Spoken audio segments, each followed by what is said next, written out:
बेरोजगारी अगर खत्म करना है, बिहार से अगर यहीं पर रोजगार पैदा करना है, तो ये जो भ्रम फैलाया गया है कि आपको सरकारी नौकरी मिल जाएगा, तो आपको कृषि उद्योग आधारित उद्योग लगा देंगे, सब फर्जीवाड़ा है।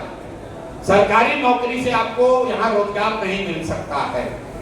बिहार में 78 साल में कुल जमा चपरासी से लेकर मुख्य सचिव तक सिर्फ और सिर्फ 23.25 लाख लोग ही सरकारी नौकरी करते हैं। ध्यान रखिए, 23.25 लाख। इसी में लड़ाई है कि 10 लाख हम दिए हैं, तो 5 लाख हमारे बाबूजी दिए। कुल चपरासी से लेकर मुख्य सचिव तक सिर्फ 23.25 लाख लोग ही सरकारी नौकरी करते हैं। 1.97% हुआ है। क्या कुछ लोग कहते हैं वैकेंसी बहुत है, सरकार भर नहीं रही है, तो देश के स्तर पर इसका आंकड़ा क्या है? पूरे देश में 3.1% लोग ही सरकारी नौकरी करते हैं। तो मतलब अगर बिहार राष्ट्रीय औसत के हिसाब से हो भी जाए तो भी 5 लाख लोग और नौकरी पा सकते हैं, उससे ज्यादा नहीं पा सकते।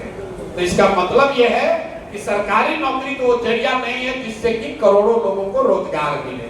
अब दूसरा आ जाइए, कुछ लोग कहता है यहाँ उद्योग लगा दीजिए, भैया फैक्ट्री खुलेगा, आपने कहा इंडस्ट्रियलाइज कर दीजिएगा तो उससे होगा, नहीं होगा। पूरे देश की जो अर्थव्यवस्था होती है, आप लोग अगर थोड़ा बहुत जो भी अर्थव्यवस्था को समझते हैं, अर्थव्यवस्था के 3 स्तंभ हैं, कृषि, उद्योग और सर्विस। तो पूरे देश में कृषि और उद्योग दोनों मिलाकर 35% है। मतलब 100 रुपया की अर्थव्यवस्था में कृषि और उद्योग दोनों का मिलाकर योगदान 35 रुपया है। 65% सर्विस सेक्टर है। तो सर्विस सेक्टर क्या, जैसे आप होटल में बैठे हैं, यहाँ 100 लोग यहाँ मेरा के तौर पर काम कर रहा है, कोई होटल में आकर रुकता है, कोई खाना खाता है, रेस्टोरेंट में जाते हैं, गाड़ी खरीदते हैं, पढ़ाई करते हैं, सारा सर्विस सेक्टर है।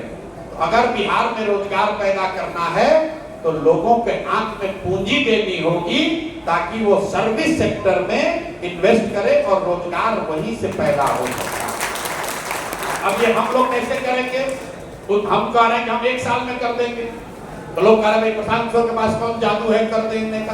तो इसका बिल्कुल पूरा विजन जारी किया है कि पहला काम जनसुराज ये करेगी कि 6 महीना के अंदर बैंकों के साथ मिलकर ये तय सुनिश्चित किया जाएगा कि बिहार में सीडी रेशियो भी कम से कम 70% हो जाए, ताकि 2 से 2.5 लाख करोड़ रुपया एक्स्ट्रा आपको समाज को मिलने लगे अलग अलग काम करने के लिए। तो पहला चीज हम लोग कर रहे हैं, सीडी रेशियो सुधारेंगे।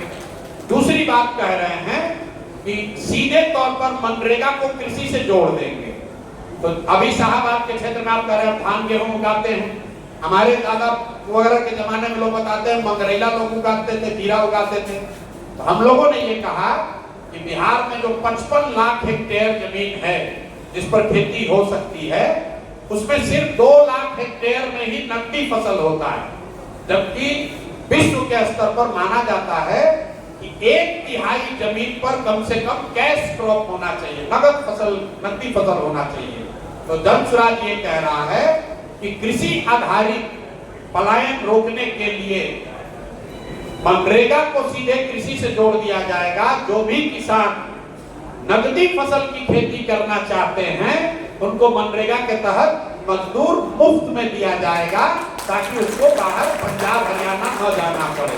आप देख रहे हैं यहाँ एक और आपको खेती, एक और लोग जा रहा है पंजाब में खेती करने, और यहाँ शाहबाद के गांव में आपको मजदूर नहीं मिल रहा है। और इसमें 1 रुपया भी बिहार सरकार का खर्च नहीं है, क्योंकि मनरेगा का पैसा दिल्ली से मिलता है। पिछले साल 100 रुपया जो बिहार को अलॉट हुआ मनरेगा में, उसमें सिर्फ 40 रुपया ही बिहार सरकार ले पाई, 60 रुपया सरेंडर कर दिया, क्योंकि उसको यहाँ खपाने का सरकार की कैपेसिटी नहीं थी। तो दूसरा बात, पहला बात सीडी रेशियो को 70 करना, जिससे 2 से 2.5 लाख रुपया हर साल यहाँ के युवाओं के हाथ में मिले रोजी रोजगार के लिए। दूसरी बात, मनरेगा को कृषि से जोड़ना, जिससे 2 बात होगा, एक तो लैंड प्रोडक्टिविटी जाएगी, जो चकबंदी वाली बात है। छोटे जमीन में भी अगर आप मसाला की खेती कर रहे हैं, अगर धान की जगह लहसुन उगा रहे हैं, तो आप ज्यादा पैसा वहां से कमा सकते हैं। और तीसरी जो सबसे बड़ी बात है, बिहार में लोग समाज के स्तर पर मूलधन से ज्यादा ब्याज से डरते हैं। जैसे गुजरात में लोग लोन लेने में नहीं डरते हैं, बिहार में बेटी का शादी, घर बनाना और बच्चे की पढ़ाई को छोड़कर बाकी किसी चीज के लिए सामान्य परिवार लोन नहीं लेना चाहता है। वो डरता बहुत है कर्ज से, ब्याज से डरता है।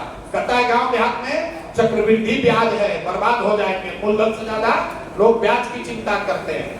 तो इस साइकोलॉजी पर काम करके जो यहाँ रास्ता हम लोगों ने निकाला है इंटरेस्ट सबवेंशन का, कि कम से कम 5 वर्षों के लिए बिहार में हर वो व्यक्ति जो कर्ज लेकर बैंक से रोजी रोजगार करना चाहता है, व्यापार करना चाहता है, उसको 10% के बजाय सिर्फ 4% ब्याज ही देना पड़ेगा, 6% ब्याज सरकार की ओर से दिया जाएगा।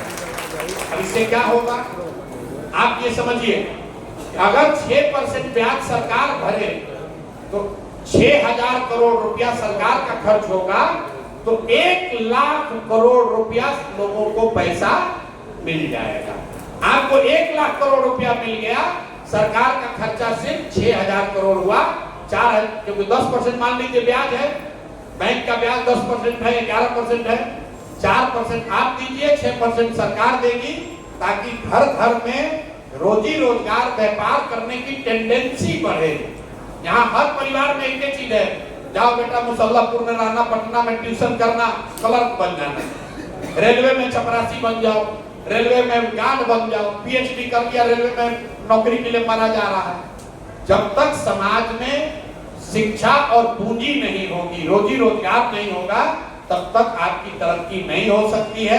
तो जन स्वराज की जो सोच है कि 15 साल से कम उम्र के बच्चे के लिए इतनी अच्छी शिक्षा की व्यवस्था बनाई जाए ताकि वो आगे चलकर व्यवस्था पर बोझ न बने, और 15 साल से 45-50 साल के उम्र के लोगों के लिए सस्ते दर पर 4% पर लोन पूंजी उपलब्ध कराया जाए, ताकि लोग घर घर रोजी रोजगार कर सके।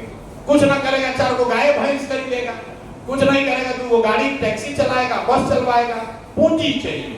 और तीसरी बात हम लोग कह रहे हैं कि जो 60 वर्ष से ज्यादा उम्र का आदमी है, अब ना पढ़ सकता है ना रोजी रोजगार कर सकता है। अगर गरीब परिवार के आप हैं, 60 से ज्यादा उम्र हो गया है, तो आपके जीवन की जिम्मेवारी समाज को उठानी होगी। इसीलिए हम लोग कह रहे हैं कि बुजुर्गों को कम से कम 2,000 रुपया पेंशन जरूर दिया जाएगा, ताकि उसको एक सम्मानजनक जिंदगी बिताई जा सके। अब इसका जो पूरा बजट है, हम लोग जो कह रहे हैं, हम तेजस्वी यादव नहीं है कि कह देंगे सबको 2,500 रुपया दे देंगे। बुजुर्गों को अगर आप 2,000 रुपया दीजिएगा 60 वर्ष से ज्यादा उम्र के लोगों को, तो करीब करीब 2.5% बजट का सिर्फ 2.5% पैसा ही खर्च होगा उस पर। हमको हर साल करीब करीब 10,000 करोड़ रुपया एक्स्ट्रा इकट्ठा करना पड़ेगा उस स्कीम को चलाने के लिए। दूसरी बात हमने जो रोजगार के लिए कही, तो सीडी रेशियो को सुधारने के लिए 1 रुपया भी बजट से नहीं लगना है, वो एडमिनिस्ट्रेटिव काम है। 2-2.5 लाख करोड़ रुपया बिहार के लोगों को मिल जाएगा बिना किसी बजट के सपोर्ट के। दूसरी बात जो आपको रोजगार के लिए बताई, मनरेगा को कृषि से जोड़ने के लिए, उसमें भी 1 रुपया बिहार सरकार का नहीं लगना है, क्योंकि मनरेगा का पैसा 100% केंद्र सरकार आपको देती है। तीसरी बात जो बताई इंटरेस्ट सबवेंशन की, कि 6% आपका इंटरेस्ट सब्सिडाइज कर देंगे, तो 1 लाख करोड़ रुपया के इन्वेस्टमेंट पर 3 लाख करोड़ रुपया के बजट में से 6,000 करोड़ रुपए का प्रावधान करेंगे, ताकि आपको यहाँ रोजी रोजगार मिल सके। और शिक्षा सुधारने के लिए जो हम लोगों ने जो अपना रास्ता रखा है, उसको आप समझ लीजिए। लोग कह रहे हैं कैसे सुधार दीजिएगा शिक्षा, तो शिक्षा सुधारने के लिए हम लोग 2 बातें कह रहे हैं कि बिहार के हर प्रखंड में कम से कम 5 अच्छे विद्यालय बनाए जाएं। अच्छे विद्यालय मतलब नेतरहाट के स्तर के विद्यालय। नेतरहाट में इसलिए कहता हूं क्योंकि बिहार के लोग नेतरहाट के बारे में जानते हैं। इसके पीछे सोच क्या है, पूरे दुनिया में जो सबसे अच्छी शिक्षा व्यवस्था है वो कहाँ है, वो स्कैंडिनेवियन कंट्री में है। आपने नाम सुना होगा फिनलैंड का, डेनमार्क का, स्वीडन का, वहां पर सबसे अच्छी शिक्षा व्यवस्था है। उन लोगों ने फॉर्मूला निकाला कि rather than taking school to the every children, take the children to the good school. मतलब हर गांव, हर पंचायत में स्कूल बनाने के बजाय स्ट्रेटेजिक लोकेशंस पर स्कूल बनाइए और बच्चे स्कूल तक पहुंचे उसके लिए स्कूल बस की उनको सुविधा दी जाए। तो बिहार के प्रखंडों की हालत अगर आप देखेंगे, प्रखंड के स्तर पर अगर 5 विद्यालय भी बना दिया जाए तो किसी भी गांव से स्कूल बस के जरिए 20 मिनट से ज्यादा नहीं लगेगा उस स्कूल में पहुंचने में। तो हम लोग की सोच ये है कि 5 विद्यालय कम से कम हर प्रखंड में बनाया जाए, और इस 5 को बनाने के लिए भी हम लोग जैसे लोगों को 5 बरस लगेगा। ये 1 बरस में नहीं बन सकता, इसको समझ लीजिए। क्योंकि अगर नेतरहाट के स्तर का आपको 1 विद्यालय बनाना है, हर प्रखंड में 1 विद्यालय, तो करीब 17 से 20 हजार करोड़ रुपया का खर्च आएगा। अभी बिहार सरकार का जो शिक्षा बजट है वो है 60,000 करोड़ रुपया। तो हम लोग की सोच है कि उसका 1/3 पैसा अगर विश्व स्तरीय विद्यालय बनाने पर खर्च किया जाए तो हर साल हर प्रखंड में, बिहार के हर प्रखंड में नेतरहाट जैसा 1 विद्यालय बन जाएगा। इसका असर क्या होगा? एक नेतरहाट से जो सरकारी विद्यालय था 1500 से ज्यादा लोग IAS IPS बने हैं। आप अंदाजा लगाइए, अगर 550 नेतरहाट विद्यालय हर साल बनने लगे, अगले 5 साल में 2500 नेतरहाट के जैसे विद्यालय यहाँ बिहार में होंगे। बाकी क्या, अब जब हम 5 साल लगाएंगे इसको बनाने में तो बच्चों का उम्र तो रुका नहीं हुआ है।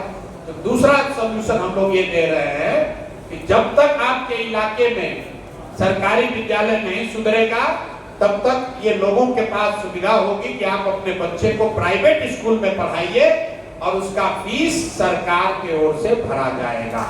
अब कुछ लोग तुरंत कहता है अरे भैया सब तो प्राइवेट में चला जाएगा। बिल्कुल नहीं जाएगा। पूरे दुनिया में रिसर्च बताता है कि अगर किसी भी नागरिक को प्राइवेट और पब्लिक दोनों की सुविधा दी जाए तो ज्यादातर लोग पब्लिक स्कूल में जाना चाहते हैं। आप अपना एग्जाम्पल ले लीजिए।